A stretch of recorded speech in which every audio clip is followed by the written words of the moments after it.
ബിസ്മില്ലാഹിർ-റഹ്മാനിർ-റഹീം. അൽഹംദുലില്ലാഹി റബ്ബിൽ ആലമീൻ. വസ്സലാത്തു വസ്സലാമു അലാ അഷ്റഫിൽ അംബിയാഇ വൽ മുർസലീൻ നബിയിനാ മുഹമ്മദിൻ വഅലാ ആലിഹി വഅസ്ഹാബിഹി അജ്മഈൻ. അമ്മാ ബഅദ്. പരിശുദ്ധ ഖുർആനിലെ 36-ാം അധ്യായമായ സൂറത്ത് യാസീനിലെ 16-ാമത്തെ ആയത്തിൻ്റെ വിശദീകരണമാണ് നമ്മൾ പറഞ്ഞുകൊണ്ടിരിക്കുന്നത്. അല്ലാഹു സുബ്ഹാനഹു വ തആല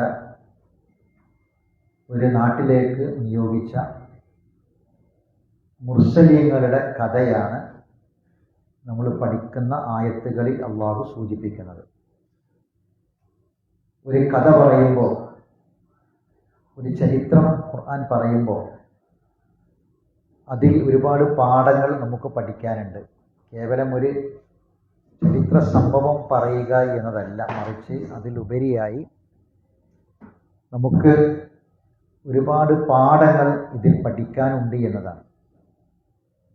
ആ പാഠങ്ങളെ സംബന്ധിച്ചാണ് നമ്മൾ പറഞ്ഞു വരുന്നത്.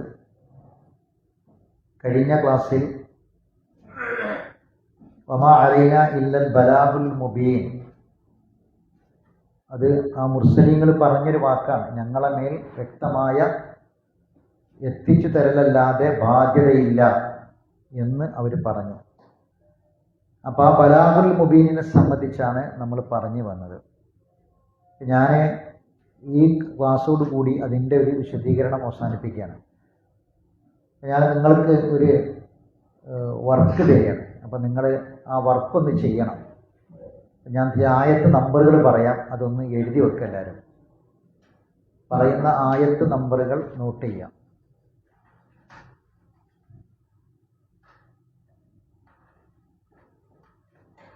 ഈ ആയത്ത് നമ്പറുകളിൽ ചിലത് നമ്മൾ നോക്കിയത് തന്നെയാണ്, നോക്കിയതും നമ്മൾ നോക്കാത്തതുമായ നമ്പറുകൾ അതിലുണ്ടാകും. അത് നിങ്ങൾ എല്ലാം എഴുതിയെടുക്കുക.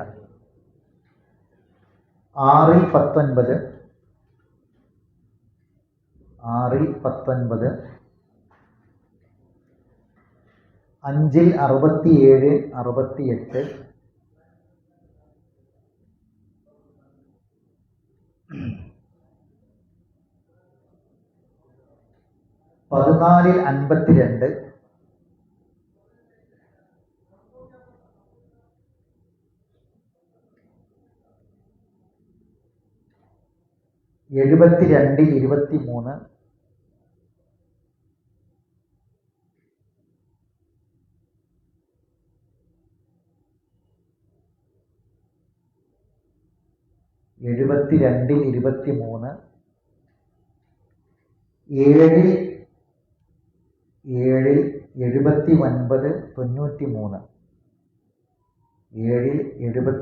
79,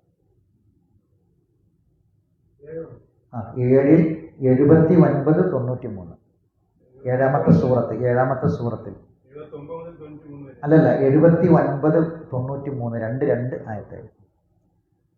11-ൽ 57, 11-ൽ 57,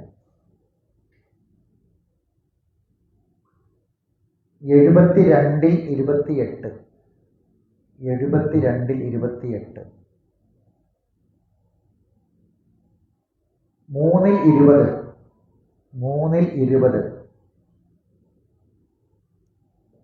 5-ൽ 93, 99,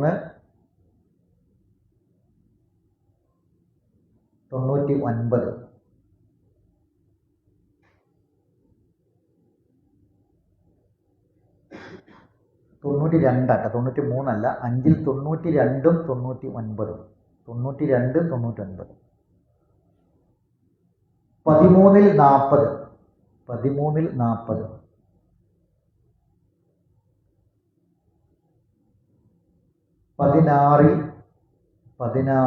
40, 16-ൽ 35, 82, 35, 82,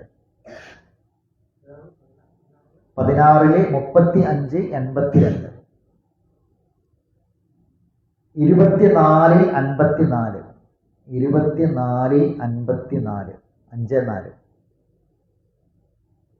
29-ൽ 18, 29-ൽ 18, 42-ൽ 48,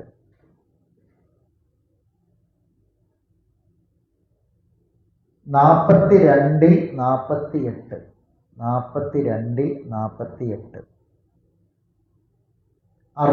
64-ൽ 12, 64-ൽ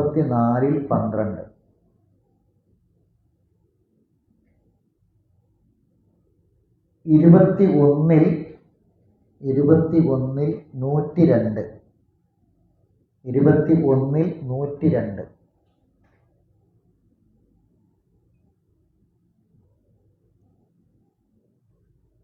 ഇത് ഈ പറഞ്ഞ ആയത്തുകളിൽ എത്ര ആയത്തായി ടോട്ടൽ എത്ര ആയത്തായി?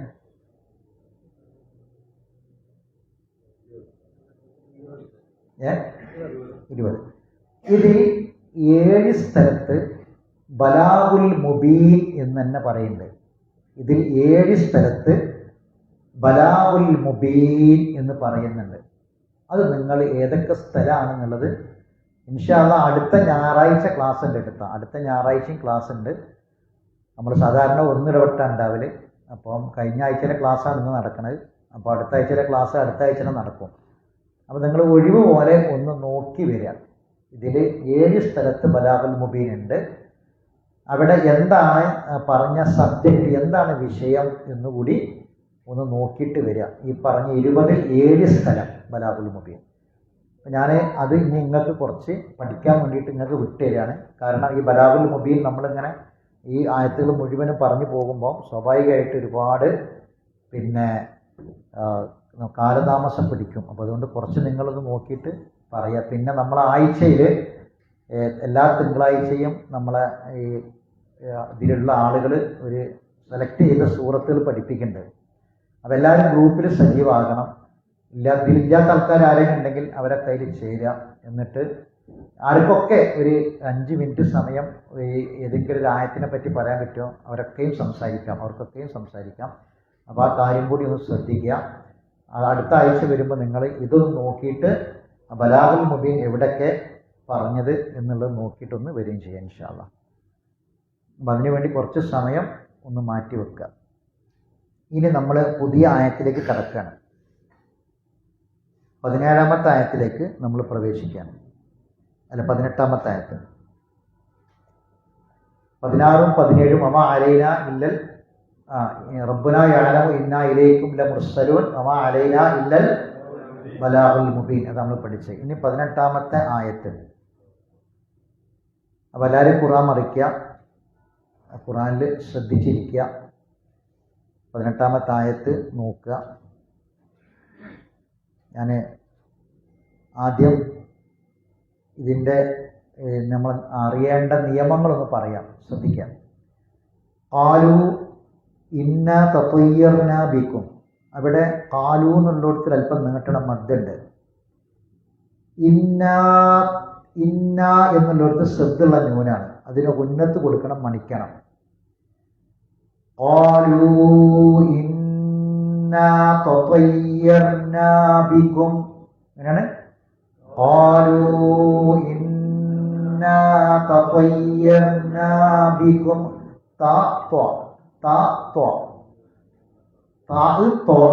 രണ്ടും അടുപ്പിച്ച് വരുന്ന ഒരു സ്ഥലമാണ്. തത്വയ്യർന ഇങ്ങനെയാണ്. ഖാലു ഇന്നാ തത്വയ്യർനാ ബിക്കും ഇങ്ങനെയാണ്.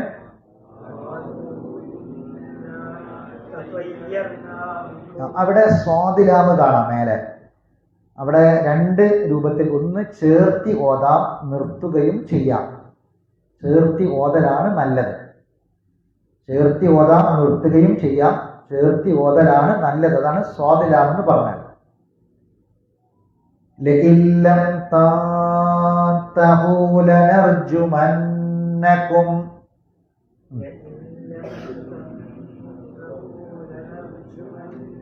നൂനിനെ സാക്കിനാനു ലഈൻ എന്നുള്ളിടത്ത് സാക്കിനാ നൂനാണ്. അതിനെ ലാമിലേക്ക് ഇദ്ഗാമ് ചെയ്യണം, പക്ഷെ മണിക്കാൻ പാടില്ല, ഉന്നത്ത് കൊടുക്കരുത്. ലഇല്ലം ഇങ്ങനെയാണ്. ലഇല്ലം ലഈൻ ലഇൻ ലം എന്നാണ് അവിടെ എഴുത്ത്, ലഇൻ ലം എന്നാണ്. പക്ഷെ ലഇൻ എന്ന് ആ നൂൻ അവിടെ പറയാൻ പാടില്ല. നൂനിനെ ലാമിലേക്ക് ലയിപ്പിക്കുക, അതാണ് ഇദ്ഗാം ചേർക്കുക. എന്നിട്ട് ഉന്നത്ത് കൊടുക്കാതെ വിടുക. ലാമും റാവും ഉന്നത്ത് ചെയ്യാൻ പാടില്ലാത്ത 2 അക്ഷരങ്ങളാണ്. ഒന്ന് ലാമ്, 2 റാ. ഇവിടെ റാ ആണ്. അപ്പൊ എങ്ങനെയാണ്? അവിടെ സാക്കിനാനൂന് വീണ്ടും വരുന്നുണ്ട് തൻതഹു, പക്ഷെ അവിടെ യഫ്ഫാഉം ബിഗുന്നാണ്. ആ നൂൻ ഉച്ചരിക്കാൻ പാടില്ല. എന്ത് ചെയ്യണം? അവ്യക്തമാക്കിയിട്ട് മണിക്കണം. അപ്പൊ ലഇല്ലം താതഹു ഇങ്ങനെ ലഇല്ലം താതഹു ലനർജുമന്നകും. സത്യല നൂനാണ്. ലനർജുമന്നകും ഇങ്ങനെയാണ്. ലനർജുമന്നകും വലയമസ്സന്നകും മിന്നാ. വീണ്ടും സത്യല നൂന്, പിന്നെ 2 മീമ്, മസ്സന്നക്കും എന്ന മീമും മിന്ന എന്നുള്ള മീമും. രണ്ടും ഒന്നാക്കണം. വലയമസ്സന്നകും മിന്നാ അദാബുൻ അലീം. അദാബുൻ, ആ ബാഇന്റെ മേലെ തൻവീനുണ്ട്, ഇദ്ഹാറാണ്, സ്നേഹ അലിഫാണ്. അലിഫുൽ ഇദ്ഹാറാണ്, വ്യക്തമാക്കണം. അദാബുൻ അലീം. ഇനി നിയമം മനസ്സിലാക്കിയിട്ട് എല്ലാവരും ഒന്നും ആവർത്തിച്ച് ഓതുക. ഓതിക്കൊള്ളി. ഖിറാഅത്ത് ഞാൻ കേൾപ്പിക്കുക, അതിന്റെ കൂടെ ഓതുക.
നമ്മളത് ശ്രദ്ധിക്കേണ്ട പ്രധാനപ്പെട്ട ഒരു കാര്യം, ഖുർആനിനോട് നമുക്ക് 10 ബാധ്യതയുണ്ട്. ഖുർആനിനോട് 10 ബാധ്യതകളുണ്ട്. ഞാൻ പറഞ്ഞുതരാം, ഷോർട്ടായിട്ട് പറഞ്ഞുതരാം. അതിലെ ഒന്നാമത്തെ ബാധ്യത തിലാവത്തുൽ ഖുർആനാണ്. 10 ബാധ്യതകളിൽ ബാധ്യത എന്ന് പറയുമ്പോൾ മസ്ഊലിയത്താണ്, നാളെ ചോദ്യം ചെയ്യപ്പെടും.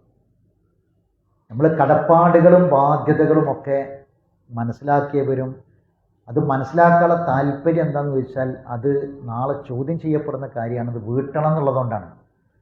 ഖുർആനിനോട് 10 ബാധ്യതകളുണ്ട്. അതിൽ ഒന്നാമത്തെ ബാധ്യത തിലാവത്തുൽ ഖുർആൻ, ഖുർആൻ ഓതുക എന്നുള്ളതാണ്. അപ്പോൾ എങ്ങനെയാണ് ഖുർആൻ ഓതുക എന്ന് പറഞ്ഞാൽ അതിൽ ഏറ്റവും പ്രധാനപ്പെട്ടത് വറത്തിലിൽ ഖുർആൻ തർത്തീല, നമ്മൾ സാവകാശം നിർത്തി ഓതുക എന്നുള്ളതാണ്. പക്ഷെ നമുക്ക് പറ്റുന്നൊരു തയ്യാറെന്താ അറിയുന്നത്? നമ്മൾ ഏറ്റവും കൂടുതൽ സ്പീഡിൽ ഓതുന്ന സൂറത്ത് ഏതാണ്? ഫാത്തിഹ. നമുക്ക് മനഃപ്പാടമുള്ള സൂറത്തുകളാണ് എന്ത് ചെയ്യുക? സ്പീഡിൽ ഓതുക. ആ മനഃപ്പാടമുള്ള സൂറത്തുകളിൽ പെട്ടൊരു സൂറത്താണ് ഏത്? പിന്നെ യാസീനും. അപ്പോൾ നമ്മൾ സ്പീഡ് കൂടും. ഭയങ്കര സ്പീഡിൽ ഓതി വിടലാണ്. അത് ശരിക്ക് ഖുർആനിനോട് ചെയ്യുന്ന ഏറ്റവും വലിയ അനാദരവാണ്. നമ്മൾ എപ്പോഴും ശ്രദ്ധിക്കേണ്ട ഒരു കാര്യം എന്താണെന്ന് വെച്ചാൽ ഖുർആൻ ഓതുമ്പം അതതിൻ്റെ മട്ടത്തിന് തന്നെ ഓതണം. നമ്മളെ തിരക്ക് ഒരിക്കലും ഖുർആനിനെ ബാധിക്കരുത്. നമ്മുടെ തിരക്ക്, ധൃതി ഒരിക്കലും ഖുർആനിനെ ബാധിക്കരുത്. നമ്മൾ എപ്പോഴും ഖുർആൻ ഓതാൻ ഇരിക്കുമ്പോൾ എന്ത് ചെയ്യണമെന്നറിയോ? നല്ല ഫ്രീ ഉള്ള ടൈം, ഒഴിഞ്ഞ ടൈം നോക്കിയിട്ടിരിക്കണം. വേറെ ഷുഗലൊന്നുള്ള ടൈമിരിക്കുക. അപ്പം നമ്മൾ പറയാം അതിന് ഷുഗൽ ഒഴിവായിട്ട് ഖുർആൻ ഓതാൻ ടൈം കിട്ടൂല. അതുകൊണ്ട് ഖുർആൻ ഓതുമ്പോൾ ഏതായാലും ഷുഗൽ ഒഴിവായിട്ട് ഓതണം എന്നുള്ള ഉസ്താദ് പറഞ്ഞത്. അപ്പോൾ അതുകൊണ്ട് ഷുഗൽ ഒഴിവായിട്ടൊരു ടൈമില്ല. അപ്പം ഇനിയിപ്പോൾ എന്ത് ചെയ്യണ്ട? ഖുർആൻ ഓതണ്ട. അങ്ങനല്ല വേണ്ടത്. ഖുർആൻ നമ്മൾ ഓതാൻ സമയം കണ്ടെത്തണം. ഒരു ജീവിതത്തിൽ ഒരു ദിവസം എപ്പോഴെങ്കിലൊക്കെ കുറച്ച് സമയം കണ്ടെത്തണം. ആ സമയം തന്നെ എങ്ങനെയായിരിക്കണം? നമ്മൾ വേറെ ഷുഗലൊന്നും ഇല്ലാത്ത ഒഴിഞ്ഞിരിക്കണ സാവകാശം ഓതാൻ പറ്റിയ സമയം ആയിരിക്കണം. അപ്പം നമ്മൾ ആ കാര്യം എപ്പോഴും നമ്മളെ മൈൻഡിൽ വേണം. ഇവിടെ ഈ ആയത്ത് ഞാനിപ്പോൾ ഇത് കേൾപ്പിക്കണം എന്തിനാന്ന് വെച്ചാൽ നമുക്കൊക്കെ മനപ്പാടുള്ളതാണ് ഇതൊക്കെ. ഇതൊന്നും കാണാതെ പഠിപ്പിക്കേണ്ടതില്ല. പല ആൾക്കാർക്കും ഞാൻ അറിയാത്തവരുണ്ടെങ്കിൽ പഠിക്കും ചെയ്യാം. അതിന് വേണ്ടിയിട്ടാണ് ഇത് ആവർത്തിച്ച് കേൾപ്പിക്കണത്. നമ്മളെപ്പോഴും മൈൻഡിൽ ഉണ്ടാക്കേണ്ട ഒരു സംഗതി, നമ്മളിപ്പം നന്നാക്കാൻ ശ്രമിക്കുന്നത് എന്താ ഞങ്ങൾ? എന്താ? ഖുർആന്റെ അള്ളാന്റെ കലാമാണ്. ഇതിപ്പോൾ ഈ തജ്വീദിന്റെ നിയമമൊക്കെ പറഞ്ഞെന്ന് ഇത് നോക്കി ശ്രദ്ധിച്ച് ഓരോ അക്ഷരങ്ങളും മഹ്റജ് നോക്കി അതിൻ്റെ നിയമങ്ങൾ പാലിച്ചൊക്കെ നമ്മൾ ഓതാൻ ശ്രമിക്കുന്നത് ഖുർആന്റെ ഓത്ത് നന്നാക്കുകയാണ് അല്ലേ? ഇത് പടച്ചോൻ കാണാതിരിക്കൂല. ഈ ഞായറാഴ്ച ദിവസം പ്രത്യേകിച്ച് ഇപ്പം നല്ല കാലാവസ്ഥയാണ് അല്ലേ? ഞായറാഴ്ച ദിവസം നല്ല കാലാവസ്ഥയിൽ ഒന്ന് പുതച്ച് മൂടി കിടക്കാനൊക്കെ എല്ലാവരും ആഗ്രഹിക്കണം, കൊതിക്കണം. ഈ സമയത്ത് എന്തോ ഒരു ഉൾവിളി വന്ന് നമ്മളിവിടെ എത്തിയതാണ്. എന്നിട്ട് നമ്മളിപ്പോൾ നന്നാക്കാൻ ശ്രമിക്കുന്നത് അള്ളാൻ്റെ കലാമാണ്.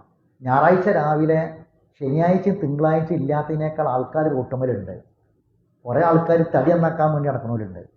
തടി നന്നാക്കാൻ വേണ്ടി ഈ സമയത്ത് ജിമ്മിൽ പോയി തടി ഒന്നും വേണ്ടെന്നല്ല പറഞ്ഞത്. ജിമ്മിൽ പോണവരും നടക്കാൻ പോണവരും കളിക്കാൻ പോണവരും തടി നന്നാക്കാൻ വേണ്ടി ശ്രമിക്കുന്ന കുറേ ആൾക്കാരുണ്ട് അല്ലേ? നമ്മളിപ്പോൾ ഈ സമയത്ത് ശ്രമിക്കുന്നത് എന്താ? അള്ളാൻ്റെ കലാമിൻ്റെ ഊത്ത് നന്നാക്കാനാണ്. അത് പടച്ചോൻ കാണാതെക്കൂല.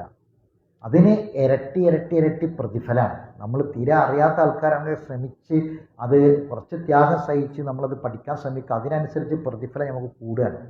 അപ്പം അതുകൊണ്ട് ഒരിക്കലും നമുക്കിത് ആവർത്തിച്ച് ഓതുന്നു എന്നതിലൊന്നും ഒരു വിഷമവും വേണ്ട. എത്ര വട്ടം ആവർത്തിച്ച് ഓതാൻ പറ്റുമോ അത്രയും തവണ നമ്മൾ എന്ത് ചെയ്യുക? ഇത് ആവർത്തിച്ചോതി നമ്മളെ ഖിറാഅത്ത് പാരായണം നന്നാക്കാൻ വേണ്ടി നമ്മൾ പരിശ്രമിക്കുക. ഇവിടെ ഈ പറഞ്ഞ ആയത്തിൽ പറഞ്ഞ നിയമങ്ങളൊക്കെ താവും തോവും ഒക്കെ വരുന്നുണ്ട്. തത്തയ്യർന്ന് അതാ തത്തയ്യർന്ന് നമ്മൾ സാധാരണ തത്തയ്യർ താവും തോ ഒക്കെ ഒന്ന് തന്നെയാണോ? രണ്ടും രണ്ടാണ്. അർത്ഥം മാറും. രണ്ടും ത ആയാൽ അല്ലെങ്കിൽ രണ്ടും തോ ആയാൽ അർത്ഥം മാറും. ഞാൻ ഉദാഹരണം പറഞ്ഞതാണ്. അപ്പം അതുകൊണ്ട് ആ കാര്യങ്ങൾ പ്രത്യേകം ശ്രദ്ധിക്കുക. നമ്മൾ എത്ര തവണ ഊതിയാലും അത് റബ്ബ് കാണും, റബ്ബ് അത് കബൂലാക്കും എന്നൊരു ഓർമ്മ നമ്മളെ മനസ്സിലുണ്ടാവുകയും ചെയ്യാം. അപ്പോൾ ഒന്നും കൂടി ആവർത്തിച്ചു ഊതാം.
ഇനി ഇതിൻ്റെ ഒരു ആയത്തിൻ്റെ ഒരു കുറച്ച് വെറൈറ്റി ഖിറാഅത്തുകൾ കേൾപ്പിക്കാം.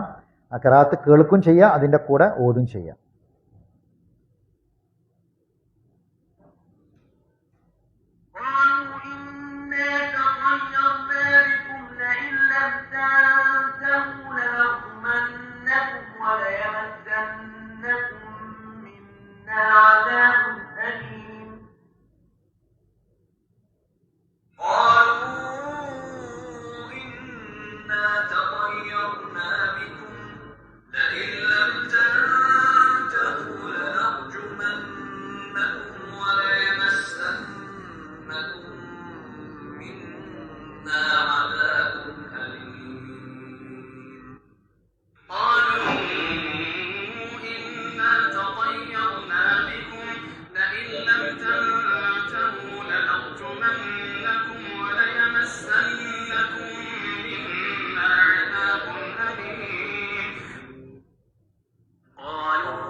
ഇനി അബ്ദുൽ ബാസിത്തിൻ്റെ ഒരു ഖിറാഅത്ത് കൂടി കേൾപ്പിക്കാം. അത് ഓരോ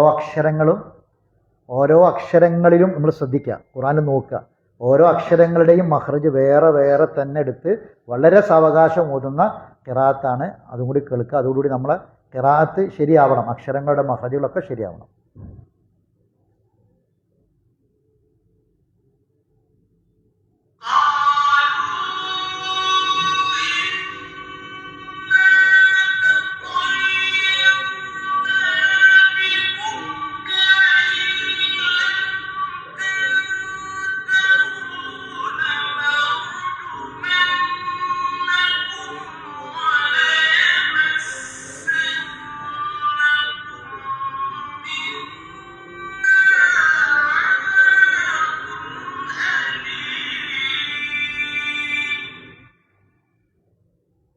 വമാ അലൈന ഇല്ലൽ ബലാഗുൽ മുബീൻ എന്ന ആയത്തും നമ്മൾ ഇപ്പം ഈ ഖുർആൻ്റെ ഖിറാത്തുമായി, ഈ ആയത്തിൻ്റെ ഖിറാത്തുമായി ബന്ധപ്പെട്ടതുമായ ചില കാര്യങ്ങൾ ഞാൻ പറയാം.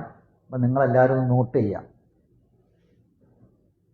ഖുർആനിനോടുള്ള 10 ബാധ്യതകൾ ഒന്ന് ചുരുക്കിയിട്ട് എഴുതുക എല്ലാവരും. എന്തിനാണ് എഴുതുന്നതെന്ന് ചോദിച്ചാൽ നമ്മളൊക്കെ ആ ബാധ്യത നിറവേറ്റിയിട്ടുണ്ടോ എന്ന് നോക്കാനാണ്. ഖുർആനിനോടുള്ള ബാധ്യത, ഒരു കല്യാണ കുത്തുബയിലെ ഭാര്യയ്ക്ക് ഭർത്താവിനോടുള്ള ബാധ്യത, ഭർത്താവിന് ഭാര്യനോടുള്ള ബാധ്യത, വാപ്പാക്ക് മക്കളോടുള്ള ബാധ്യത, മക്കൾക്ക് മാതാപിതാക്കളോടുള്ള ബാധ്യത ഒക്കെ നമ്മൾ പറയും. അപ്പോൾ അതെന്തിനാണെന്ന് ചോദിച്ചാൽ നമുക്ക് ആ ബാധ്യതയെക്കുറിച്ച് ഉണ്ടാവുകയും അത് നമ്മൾ നോക്കുന്നുണ്ടോ അല്ലെങ്കിൽ നമ്മൾ ചെയ്തിട്ടുണ്ടോ, ആ ബാധ്യത നിറവേറ്റിയവരാണോ എന്ന് പരിശോധിക്കുകയും ചെയ്യാൻ വേണ്ടിയിട്ടാണ്. ഒന്ന് എഴുതിക്കൊള്ളു, ഖുർആനിനോടുള്ള 10 ബാധ്യതകൾ എന്ന് ഹെഡിങ് എഴുതാം. ഖുർആനിനോടുള്ള 10 ബാധ്യതകൾ എന്ന് ഹെഡിങ് എഴുതിയിട്ട് ഒന്നാമത്തെ ബാധ്യത പാരായണം ചെയ്യൽ.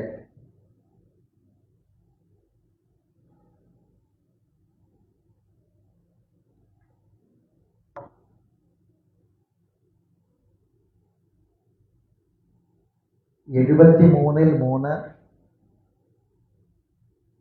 2 121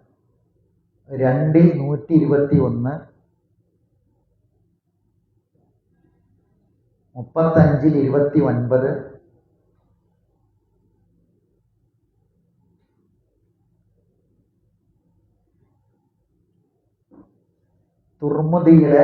തുർമുദി ഹദീസ്. ഇനി ഹദീസാ പറഞ്ഞത്. തുർമുദി 2910 2910 തുർമുദി 2. പിന്നെ ഇമാം അഹ്മദിൻ്റെ 6626 6626 6626 നമ്പർ ഹദീസ്.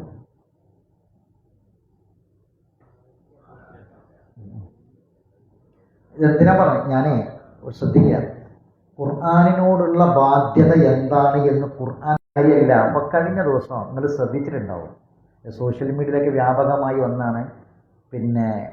എത്രയോ 10 ലക്ഷമോ 15 ലക്ഷത്തെ കൊടുത്തിട്ട് ഒരാൾ ഒരു ചെറിയ ഖുർആൻ വാങ്ങിയിട്ടുണ്ട്.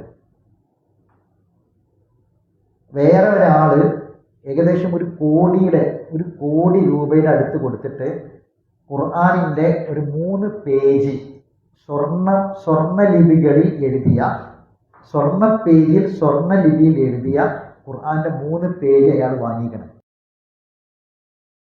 ബാധ്യത തീർക്കലല്ല. ചില ആൾക്കാർ ഖുർആനെ സ്നേഹിക്കുന്നത് അങ്ങനെ ലക്ഷങ്ങളും കോടികളൊക്കെ കൊടുത്തിട്ട് ഖുർആൻ വാങ്ങിക്കൊണ്ടേക്ക് സ്വർണത്തിന്റെയും വെള്ളിന്റെയൊക്കെ ഖുർആൻ വാങ്ങിയിട്ട് അലമാരിയിൽ വെക്കുക.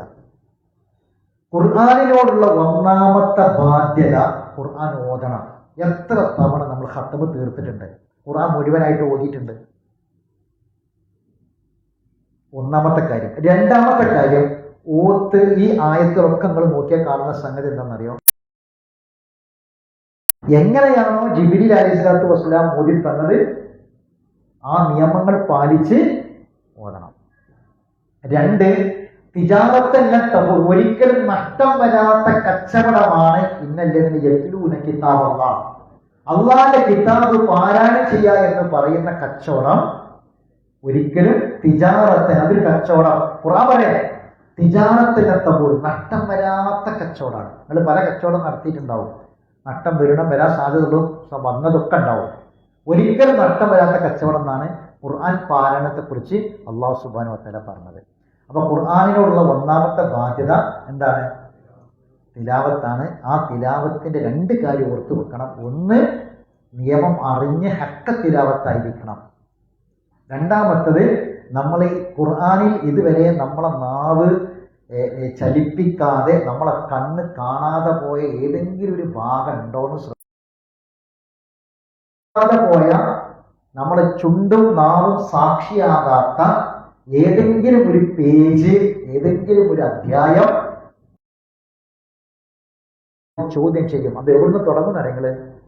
ഖുർആനെ പറ്റിയുള്ള ചോദ്യം എവിടുന്നാ തുടങ്ങുന്നത്? നിങ്ങൾ മനസ്സിലാക്കിയത് പറഞ്ഞു.